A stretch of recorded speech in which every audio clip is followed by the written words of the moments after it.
Bonjour à tous et bienvenue pour ce nouveau point positif. Comme d'habitude, on y parle de sujets, d'actu, de projets. C'est parti pour le point positif.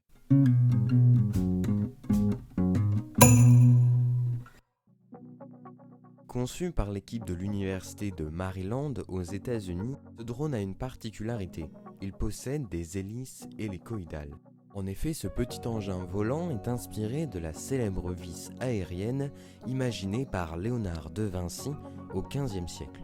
Alors qu'ils étaient au premier abord sceptiques, c'est avec surprise que les chercheurs ont pu faire décoller et évoluer librement l'aéronef animé par ses hélices en forme de vis. Ils ont pu présenter leurs résultats lors de la conférence Transformative Vertical Flight 2022 à San José en Californie. Et il faut dire qu'on est loin des expérimentations de la Renaissance.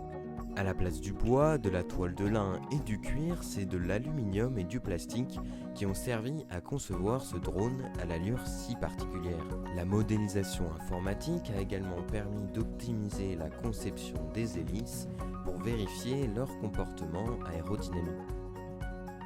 Richard Blackburn, professeur des matériaux durables à l'université de Leeds au Royaume-Uni, a récemment lancé une gamme de produits de nettoyage en peau de mandarine recyclée.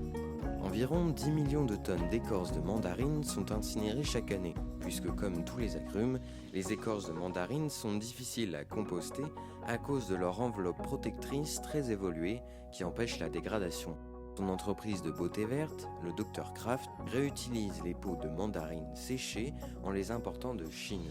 Avec ça, elle fabrique un liquide utilisant un processus d'extraction économe en énergie qui n'utilise pas de solvants toxiques.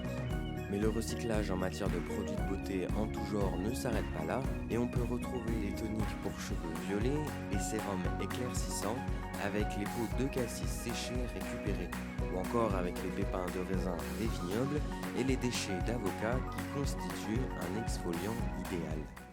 Chaque jour, des milliers de kilomètres de filets de pêche sont installés à travers les océans de la planète. Des filets qui se montrent très efficaces dans la capture des proies qu'ils visent, selon l'Organisation des Nations Unies pour l'alimentation et l'agriculture, FAO.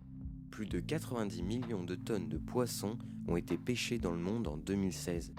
Malheureusement, il faut ajouter à ce total de nombreuses captures accidentelles, car si les filets se révèlent efficaces, ils sont aussi souvent peu sélectifs et piègent d'autres animaux marins, tels que des tortues, des dauphins, des requins ou encore des oiseaux.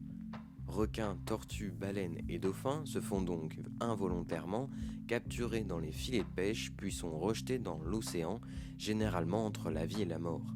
La raison, ces animaux marins ne voient tout simplement pas les filets des pêcheurs. Des chercheurs de l'université d'Exeter au Royaume-Uni ont alors attaché des lumières LED aux filets de pêche, ce qui réduit la prise des tortues, mais aussi des cormorans ou albatros qui se font également capturer dans les filets en plongeant pour attraper des poissons. Les lumières agiraient comme un avertissement visuel pour les animaux, mais n'affecteraient pas leurs environnements. Rentré de la Station spatiale internationale en novembre 2021, Thomas Pesquet s'est vu offrir un cadeau unique de la part du Stade toulousain.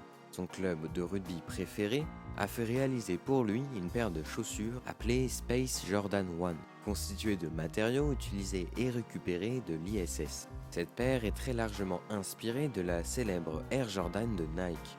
On y retrouve de l'isolant de satellite, des morceaux de combinaisons d'astronautes et encore d'autres matériaux anecdotiques. Cette paire n'existe qu'en un seul exemplaire et a demandé plus d'une centaine d'heures au bottier toulousain, son créateur. Promise aux spationautes français début février, elle ne manque pas de faire réagir les internautes.